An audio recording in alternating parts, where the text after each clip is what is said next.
ان حالات میں آپ کے سامنے آیت پڑھ رہا ہوں جہاں دنیا ہمارا تماشا دیکھنے کے لیے تیار کھڑی ہے.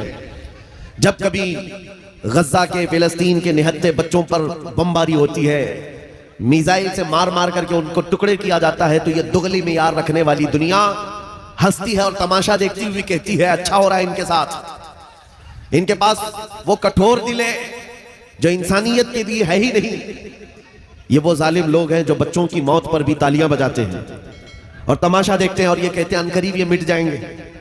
ایک بات میں آپ کو بتا رہا ہوں، مذاق اڑانے والے دجالی میڈیا وہ یہاں تک بھی کہتے ہیں کہ 57 ملک اسلامی ہیں پوری دنیا میں، اور یہ سب مل کر کے ان مسلمانوں کا کچھ نہیں کر پا رہے ہیں، اور ان کو روزانہ مارا جاتا ہے، کاٹا جاتا ہے، پیٹا جاتا ہے، اور سوائے آواز اٹھانے کے اور کوئی کچھ نہیں کرتا. یہ سب تماشے دیکھ رہے ہیں. میرے عزیزو ایک بات یاد رکھنا، آج کے ان حالات سے سبق لے کر کے زندگی گزارو. ہم 57 ملکوں کی حمایت کے بھروسے پر نہیں جیتے، صرف اللہ کے بھروسے پر جیتے ہیں. کوئی بادشاہ ہمارے لیے آواز اٹھائے نہ اٹھائے، کوئی حکومت ہماری حمایت میں کھڑی ہو نہ ہو، ہمیں اس سے فرق نہیں پڑتا. ہر زمانے میں حسینی تعداد میں کم ہوتے ہیں، لیکن یہ تاریخ لکھ کر کے جاتے ہیں اسلام زندہ ہوتا ہے ہر کربلا کے بعد. اسلام زندہ ہوتا ہے ہر کربلا کے بعد. یہ سب چیزیں پورا بیان ہونے تک آپ یہ پیسوں کے ادھر ادھر آپ نعت کے ساتھ کیا کریں. توجہ سے سنیں. نبی کریم صلی اللہ تعالیٰ علیہ وسلم کی اس عظیم امت کو آج تختہ مشق بنایا گیا ہے. یہ ہم سب کا امتحان چل رہا ہے، یہ ہم سب کا امتحان چل رہا ہے. ہم چھوٹی چھوٹی چیزوں پر صبر نہیں کر پاتے.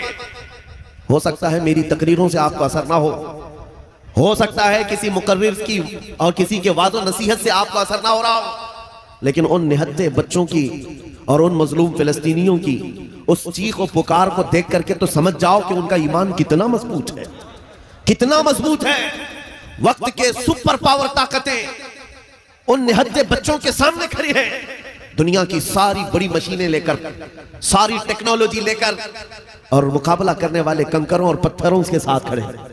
ہاتھوں میں کنکر ہیں، پتھر ہیں، کوئی مزاحمت کرنے کے لیے ان کے پاس چھوٹی چیز بھی نہیں. اس کے باوجود بھی دنیا ان کو آتنکواد کہتی ہے، دہشت گرد کہتی ہے، ٹیررسٹ کہتی ہے. اس سے ان کو کچھ فرق نہیں پڑتا. میں ایک حدیث پاک سناتا ہوں. نبی کریم صلی اللہ تعالیٰ علیہ وسلم ارشاد فرماتے ہیں لا تزال عصابۃ من امتی یقاتلون علی ابواب دمشق وما حولها ظاہرین علی الحق لا يضرهم خذلان من خذلهم الى ان تقوم الساعه او كما قال رسول اللہ صلی اللہ علیہ وسلم.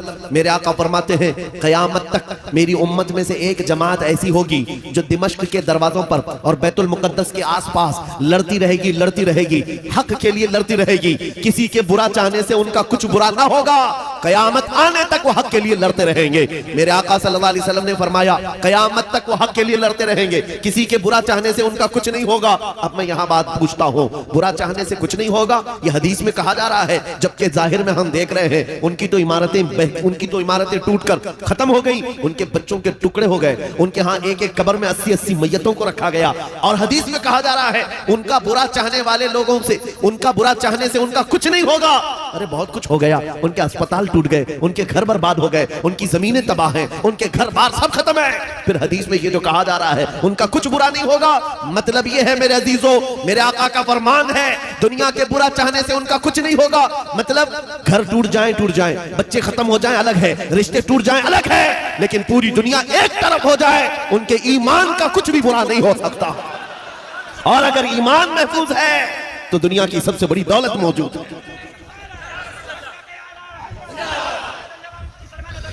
میں یہ چاہتا ہوں طوفان آئیں گے، آندھیاں آئیں گی، تم سبق حاصل کر لو. ایمان ہو تو ایسا ایمان ہو تو ایسا ہو. ارے میاں ان کے اوپر سے میزائلیں گزر رہی ہیں اور وہ سوکھی روٹی کھانے میں مصروف ہیں. ان کے ہاں بچوں میں 6 سال کی بچیوں میں یہ جذبہ ماں باپ نے پلایا ہے. چھوٹی سی لڑکیاں مہندی کے کون سے اپنا نام لکھ رہی ہیں. کسی نیوز رپورٹر نے پوچھا کہ جنگ کے حالات میں تم اپنا نام ہتھیلی پہ کیوں لکھ رہی ہو؟ 5 سال کی 6 سال کی لڑکیاں وہ کہتی ہیں پتہ نہیں رات کو سوئیں گے کب کوئی میزائل گر جائے، کب بم گر جائے اور ہمارے ٹکڑے ہو جائیں. اگر ہاتھ موجود رہا تو ہمارے ماں باپ نام دیکھ کر ہم کو پہچان سکتے ہیں. اللہ اکبر. یہ جذبہ شہادت صرف ایمان والوں کے اندر آتا ہے، صرف ایمان والوں کے پاس ہوتا ہے. آج ایک لاٹھی ڈنڈے پر بھاگ جانے والی قوم اور منتشر ہو جانے والی قوم، اس کو تو پھر آزمایا جائے گا. یہ چھوٹے چھوٹے کیڑے نکلیں گے اور ڈراتے رہیں گے گیدڑ بھپکیاں. اسی لیے میرے عزیزو، ہندوستان کے چپے چپے میں گھوم کر کے صرف اتنا پیغام دینا چاہتا ہوں، نوجوانوں بیدار ہو جاؤ، کھڑے ہو جاؤ. آج کے زمانے میں تمہارا امتحان آ چکا ہے. کبھی تم کو حسن دکھا کر، کبھی تم کو دولت دکھا کر، کبھی تم کو ٹیلی ویژن کے پردوں پر ناچنے والی گندی صورتیں دکھا کر تمہارے اخلاق، تمہارے ایمان کو خریدنے کے لیے دجالی طاقتیں میدان میں اتر چکی ہیں. جب اس طرح کی دعوتیں تمہارے پاس آ جائیں، ٹھوکر مار دینا اور اس کے بعد پھر دنیا کو یہ اعلان کر کے کہنا، مجھے دولت سے کوئی سروکار نہیں، مجھے حسن و شباب سے کوئی سروکار نہیں، مجھے تمہارے دیے ہوئے سکے اور ٹکڑوں سے کوئی سروکار نہیں. اپنا سب کچھ گنبد خضرا کل بھی تھا اور آج بھی ہے. میرے نبی سے میرا رشتہ کل بھی تھا اور یہ ایمان ہو جائے نوجوانوں کا. میرے نبی سے میرا رشتہ کل بھی تھا اور آج بھی ہے. بس یہ جذبہ بیدار کر لو. چاہے جیسے بھی سیلاب آئیں، جیسی بھی طوفان آئے، جیسی بھی آندھیاں آئیں، آ کر چلی جائیں گی، تمہارا پتہ تک نہیں اکھاڑ سکیں گی. اس لیے کہ یہ وہ اسلام ہے. 1400 سالوں سے اس پر کتنی مرتبہ طوفان آئے، کتنی مرتبہ ایسے ایسے ظالم آ کر کے اس کے پتے نوچنے کی کوشش کرتے رہے، لیکن اسلام پھل رہا ہے، پھول رہا ہے، آج بھی ہے. اور آپ کو میں بتاؤں، وہ یورپ جو اسلام کی دشمنی میں سب سے آگے ہے، لیکن پوری دنیا کی آج ان کا ڈیٹا نکالیں تو پتا چلے گا سب سے زیادہ یورپ میں پھیلنے والا کوئی دین ہے تو وہ دین اسلام. تم جتنا ہی دباؤ گے اتنا ہی یہ ابھرے گا. اسلام کی فطرت میں قدرت نے وہ لچک دی ہے، جتنا ہی دباؤ گے اتنا ہی وہ ابھرے گا. میں نوجوانوں سے کہنا چاہتا ہوں، تم اپنی زندگی گیم میں، انٹرنیٹ کے ان گندی تصویروں میں، فیس بک اور انسٹا میں گزار کر کے دنیا سے چلے جاؤ گے تو کل قیامت کے دن تم سے بھی سوال ہوگا. جب چھوٹی بچیاں چیخ رہی تھیں، جب امت محمدیہ پر سخت ترین وقت آ چکا تھا امتحان کا، اے نوجوان تو اپنی نوجوانی کہاں برباد کر رہا تھا؟ کن اڈوں پر بیٹھا تھا؟ تو کون سے تاش کے پتے کھیل رہا تھا؟ تیرے ہاتھ میں تو نشہ تھا. اگر قیامت کے دن سوال ہوا، یاد رکھو محدثین فرماتے ہیں صرف اللہ کا ایک سوال، میں نے تجھے جوانی دی تھی، کہاں خرچہ کیا؟ اس کا جواب دیتے دیتے کچھ لوگوں کو 500 سال لگ جاتے، کچھ لوگوں کو 400 سال، کچھ کو 500 سال لگ جاتے. آج اللہ نے جوانی دی ہے. میں یہ نہیں کہتا کہ سب اتر جائیں گے میدان میں اور ہم جنگ کے لیے جائیں، ہمارے وہ حالات نہیں ہیں، لیکن اللہ کا فرمان ہے جب کسی قوم پر کوئی آفت نازل ہوتی ہے تو یہ عبرت کی جگہ ہوتی ہے، عبرت کا وقت ہوتا ہے. انسان کو چاہیے کہ وہ اپنے اندر اور باہر کو صحیح کر لے، اپنے اندر اور باہر کو سدھار لے. یہ رات بھر گانے سن کر کے سونے کی عادت کو بدل دے، نمازوں کو ترک کرنے کی عادت ختم کر ڈالے، اپنی نیند کو سب سے زیادہ اہمیت دینے کی عادت ختم کر ڈالے. تمہیں اگر جنت کی خواہش ہے تو یہ دنیا کا عیش چھوڑ دو. اگر مصطفیٰ کریم صلی اللہ علیہ وسلم کے پڑوسی بننا چاہتے ہو جنت میں تو یہاں کی عیاشیوں کو ٹھوکر مار. تمہارے لیے بہت خوبصورت جنت ہے جو اللہ تعالیٰ کی طرف سے بنائی ہوئی ہے. میں ان دنوں میں آپ سے وہ آیت کریمہ پڑھ کر سنا رہا ہوں جب حالات ایسے سخت ہیں. لوگ کہتے ہیں مولانا ابھی بھی آپ کہہ رہے ہیں کہ یہ آیت کا ترجمہ سنو. رب فرماتا ہے وہ اللہ ہے جس نے اپنے رسول کو دین حق کے ساتھ بھیجا اور ہدایت کے ساتھ بھیجا، اس لیے بھیجا کہ یہ دین پوری دنیا میں غالب آ جائے، یہ دین پوری دنیا میں غالب آ جائے. توجہ چاہتا ہوں، جب ہم یہ بات کرتے ہیں تو کچھ لوگوں کو لگتا ہے کہ اس زمانے میں یہ دین کیسے غالب آئے گا؟ آپ کو تو مارا جا رہا ہے، آپ کو کاٹا جا رہا ہے، ہر جگہ سے تو آپ کو ختم کیا جا رہا ہے، یہ دین کب غالب آئے گا؟ میں کہتا ہوں اس طرح کی اور بھی ظلم آ جائیں تب بھی میں کہوں گا کہ دین غالب آئے گا، کیونکہ یہ میرا قول نہیں، میرے رب کا فرمان ہے. رب کا فرمان ہے، اللہ کریم نے فرمایا ہے تو ہو کر رہے گا.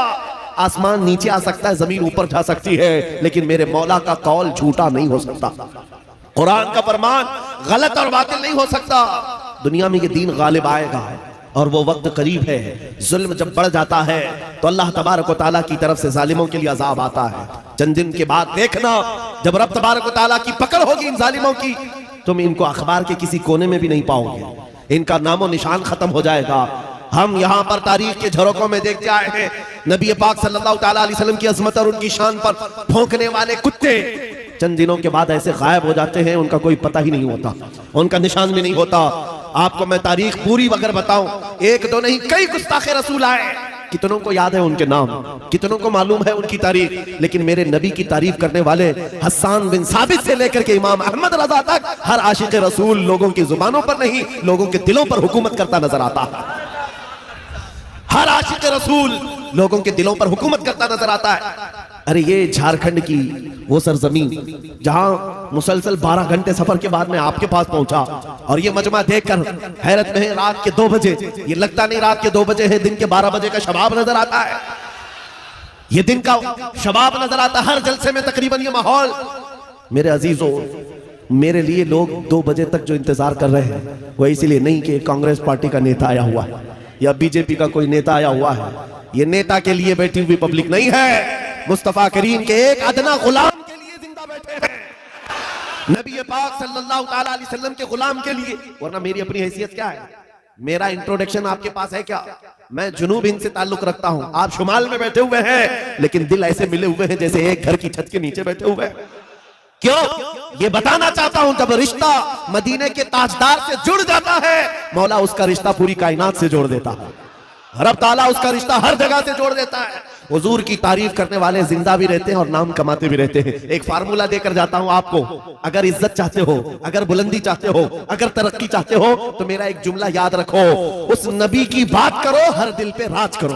ان کیڑوں کی زندگی اتنی ہی ہے، لیکن ابھی تو اصل انجام قیامت کے دن دیکھنا باقی ہے۔ اے نوجوانوں، اگر تمہیں آنکھ کوئی دکھاتا ہے تو اس کا وقت ہے، دکھا لینے دو۔ آج اس کے پاس تھوڑی سی دنیا کی دولت ہے، اس لیے تمہیں آنکھ دکھاتا ہے اور کبھی بلڈوزر دکھاتا ہے۔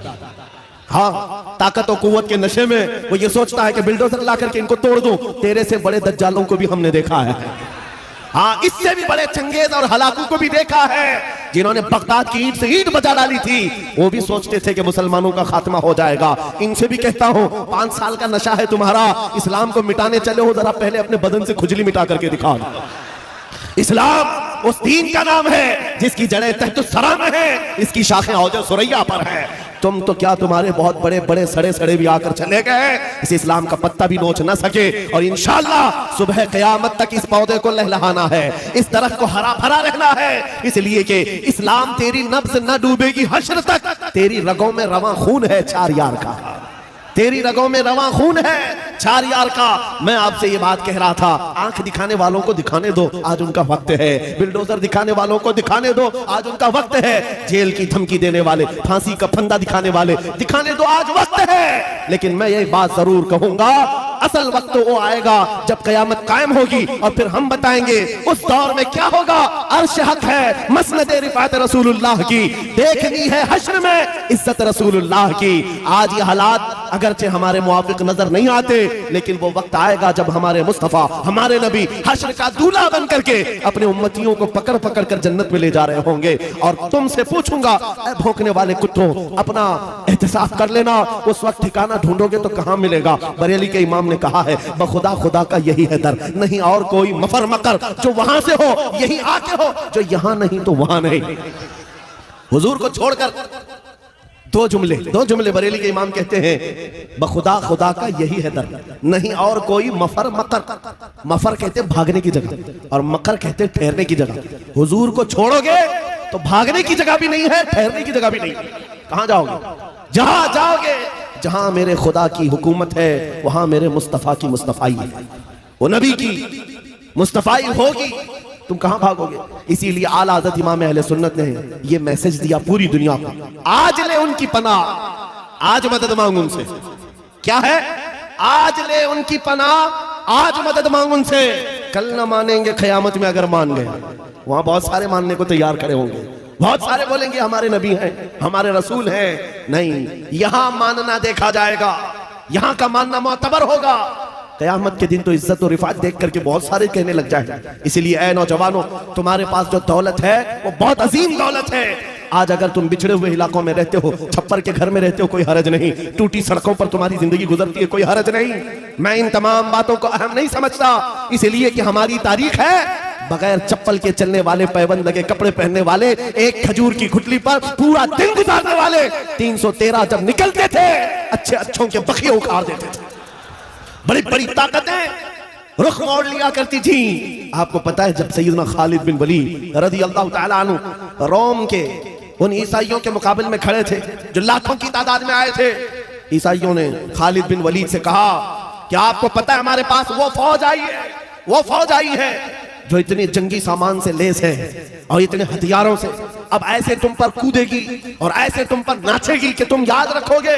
خالد بن ولید نے جواب میں ایک ہی جملہ کہا تھا ان صلیبیوں سے، اے رومی طاقت کے ان کیڑوں کے مالکوں، بات صرف اتنی ہے تم اپنی طاقت پر بہت ناز کرتے ہو، محمد عربی کے ان دیوانوں کی یہ فوج ہے، جتنا تم شراب سے محبت کرتے ہو اس سے زیادہ ہم موت سے محبت کرتے ہیں۔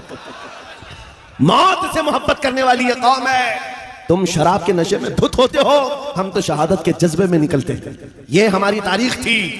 عزیزان گرامی وقار، بس یہ میسج میں دے کر کے جانا چاہوں گا، حالات جیسے بھی سخت آئے کوئی کمپرومائز اپنے دین پر اور اپنے نبی کے نام پر نہیں ہوگا۔ اپنے نبی کے نام پر کوئی سمجھوتا ہوگا، جو جان مانگو تو جان دے دے، جو مال مانگو تو مال دے دے، مگر یہ ہم سے کبھی نہ ہوگا نبی کا جاہو جلال دے دے۔ یہ ہمیشہ سے یاد رہے آپ کو بات۔ اور کافروں نے ماب لنچنگ کر کے بھی دیکھا ہے، یہ آج کے دور میں نہیں ہے، بہت زمانے سے۔ حضرت زید بن دثنہ، حضرت خبیب بن عدی، یہ وہ صحابہ ہیں جن کو مکہ والوں نے پکڑ کر کے پھانسی پر چڑھایا۔ پھانسی دینے سے پہلے ان کے ناخنوں کو پکڑ سے کھینچا، ان کی ناک کاٹی، کان کاٹے، ہونٹ کاٹے، ان کی آنکھوں میں سلائیاں پھیر دی، اور اس کے بعد اس صحابی سے ظالموں نے یہ کہا تھا، خبیب بن عدی سے، کیا یہ اچھا ہوتا تمہاری جگہ محمد ہوتے اور تم آرام کر رہے ہوتے۔ اس صحابی کے جسم کے ٹکڑے ٹکڑے ہو چکے ہیں، خون بہ رہا ہے۔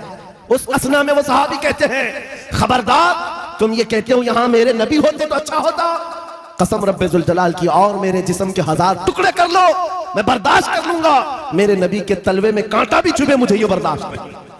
یہ ایمان تھا ان کا، یہ ایمان تھا۔ ان صحابہ کی تاریخ پڑھو، آپ کا جذبہ بیدار رہے گا، آپ کا جذبہ جوان رہے گا۔ گیدڑ بھپکیوں سے بھاگنے والی قوم مومنین کی نہیں ہوا کرتی۔ مومنین کی جماعت وہ ہے جو آندھیوں اور طوفانوں کے رخ موڑ دیا کرتی ہے، اللہ کی ذات پر اسے توکل اور یقین ہوتا ہے۔ آپ سب سے میں پوچھنا چاہتا ہوں، جب اذان ہوتی ہے، صدائیں لگتی ہیں مسجد کی، کیا کہتا ہے مؤذن سب سے پہلے؟ اللہ، کیا کہتا ہے؟ اللہ اکبر، جس کا مطلب ہوتا ہے اللہ سب سے، معلوم ہے ترجمہ معلوم ہے، اللہ سب سے بڑا ہے۔ یہاں سے تو شروعات ہوتی ہے، نمازوں کے لیے بلایا جاتا ہے، بلکہ یہ تو نمازوں کی بات ہے۔ جب ہم پیدا ہوئے تھے، بچے تھے، ماں کی پیٹ سے آئے تھے، ہماری کان میں سب سے پہلے کیا کہا گیا ہے؟ اذان دی گئی کہ نہیں دی گئی؟ میاں رواج ہے کہ نہیں ہے؟ بچہ پیدا ہوتا ہے تو سب سے پہلے اس کے کان میں اذان دی جاتی ہے، اور اذان کا پہلا جملہ کیا ہوتا ہے؟ اللہ سب سے۔ ارے ہم پیدا ہوئے اس وقت ہی یہ کہا گیا اللہ سب سے، اور جب ہم مریں گے ہماری میت کو لا کر کے امام کے سامنے رکھا جائے، امام ہاتھ باندھے گا تکبیر کے یہ کہتے ہوئے کہ اللہ سب سے۔ ہم آئے تھے تو اللہ کو بڑا مان کر، دنیا سے جا رہے ہیں تو اللہ کو بڑا مان کر۔ یہ ایمان والوں کی زندگی ہے۔ جب تمہاری پوری زندگی میں یہ بار بار بتایا گیا اللہ سب سے بڑا ہے، اللہ سب سے بڑا ہے، تو پھر ان ظالموں کے تختوں کو دیکھ کر کے گھبرانا مت، کسی کی کرسی کو دیکھ کر کے بدکنا مت۔ کوئی ظالم اگر 5 سال کے لیے آئے، 10 سال کے لیے آئے، بدک کر کے بدحواس مت ہونا۔ یہ کیڑے آتے رہیں گے، جاتے رہیں گے، میرا مولا کل بھی اکبر تھا، آج بھی اکبر ہے، اور اللہ حی و قیوم ہے، وہ ہمیشہ سے زندہ ہے، ہمیشہ زندہ رہنے والا۔ یقین ہے کہ نہیں ہے؟ اگر یقین نہیں ہے تو پھر ایمان ہی نہیں ہے۔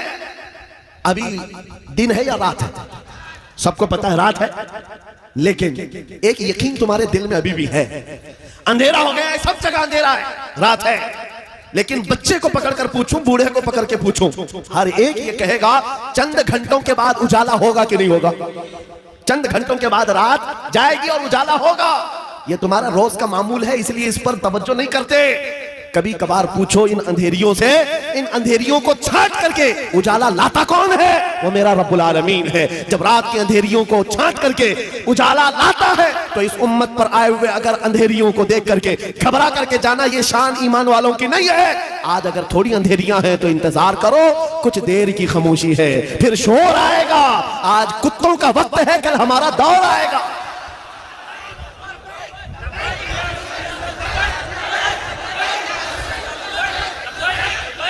اجالا آئے گا، اجالا آئے گا، کیونکہ قرآن میں مولا کا وعدہ ہے۔ اور حدیث سناؤ، نبی پاک فرماتے ہیں اس وقت تک قیامت نہیں آئے گی جب تک ہر گھر سے لا الہ الا اللہ کی آواز نہ آئے۔ پوری دنیا کی بات میرے آقا نے فرمایا، ہر گھر سے اللہ کا کلمہ پڑھا جائے گا۔ اگرچہ کافروں کو یہ پسند نہ آئے بات، لیکن ہم کہتے رہیں گے، تم کو اگر پسند نہ آئے نہ آئے، لیکن میرے نبی کا فرمان ہے ایمان سب کے پاس ہوگا۔ وہ دور امام مہدی کا ہوگا، امام مہدی آئیں گے اور دنیا میں ایک انقلاب برپا ہوگا، ایک ریولیوشن آئے گا، جنگ کا میدان بھی ملک شام بنے گا جیسے آج بنتا جا رہا ہے۔ ساری بڑی طاقتیں وہاں اتر رہی ہیں، اگر یہ انہی حالات کی طرف لے جا رہے ہیں تو میرے عزیزوں قیامت بہت قریب ہے، بڑی نشانیاں آنے والی ہیں، امام مہدی کا ظہور بہت قریب ہے۔ جس وقت وہ تشریف لائیں گے ان اندھیریوں سے ہم اجالوں کی طرف آئیں گے۔ ایک امام برحق ہوگا، اس کے پیچھے ساری قوم ہوگی، سارے سلسلے وہیں پر ختم ہو جائیں گے، سارے مشرب، سارے مسلک، سارے مذہب امام مہدی کے ہاتھ پر متفق ہو جائیں گے، سب کا اتفاق ہوگا، نہ کوئی اختلاف، نہ کوئی فرقہ، نہ کوئی جماعت، ایک امام عادل ہوگا پوری دنیا کا، وہ میرے نبی نے فرمایا ہے، اور اگر حضور نے فرمایا ہے تو ہو کر رہے گا، ہو کر رہے گا۔ لیکن بس تمنا یہ کرتے ہیں مولا تعالی ہماری زندگیوں میں وہ دن عطا کرے، تو یہ تو اس کی بڑی نعمت کاملہ ہے، ورنہ ہمارے مرنے کے بعد ہو یا قیامت سے پہلے یہ دن تو آئے گا اس روئے زمین پر۔ کافروں کو یہ بات بری لگتی ہے تو لگے، لیکن اس بات کو یاد رکھ کر کے چلو اے نوجوانوں، جب بارش زیادہ ہوتی ہے تو آدمی کی ذمہ داری کیا ہوتی ہے؟ وہ جلدی سے اپنے دروازے بند کرنے لگتا ہے، اپنی حفاظت کی کوشش کرتا ہے، کھڑکیاں بند کر لو، دروازے بند کر لو، پردے لگا لو، باہر کپڑے سوکھ رہے تھے تو ان کو اٹھا لو، کوئی چیز سوکھنے کے لیے رکھے تھے اس کو لے لو، بارش ہوتی ہے تو آپ انتظامات شروع کر دیتے ہیں، نہ بھیگ سکوں یا میں گیلا نہ ہو جاؤں اس کے لیے آپ رین کوٹ پہن لیے، چھاتا لے لیے۔ آج فتنوں کی بارش شروع ہو چکی ہے، ان بارشوں کے زمانے میں آپ ذرا برابر بھی حرکت نہیں کرتے، اپنے ایمان کی حفاظت کے لیے کھڑے ہو جاؤ، بیدار ہو جاؤ، جب جب مسجد سے آواز آئے اپنے بستروں کو چھوڑو، دوڑ پڑو۔ جس دن تمہاری مسجد کی صفیں بھرنے لگ جائیں کافروں کے دل پر ہیبت طاری ہو جائے گی، دشمنوں کے دلوں پر ہیبت طاری ہوگی۔ تم فجر میں سوتے رہتے ہو اور تمہارا دن شروع ہوتا ہے 12 بجے کے بعد، رات جاگتے رہتے ہیں، یہ ہماری زندگیاں نہیں تھیں، ہم فجر کی نماز سے اپنا دن شروع کرتے ہیں، عشاء پر ختم کر دیا کرتے، یہ اللہ کا بنایا ہوا نظام ہے۔ جب اس نظام سے ہم ہٹ کر کے دوسرے راستے پر چلیں گے، میاں ہوتا یہ ہے شیر جب اپنی حیثیت بھول جاتا ہے تو کتے بھی اس پر بھونکنے لگ جاتے ہیں۔ شیر اگر اپنی شیرگی پر قائم نہ رہے چھوٹے چھوٹے جانور بھی اس پر حکومت کرنے لگ جاتے ہیں، اسی لیے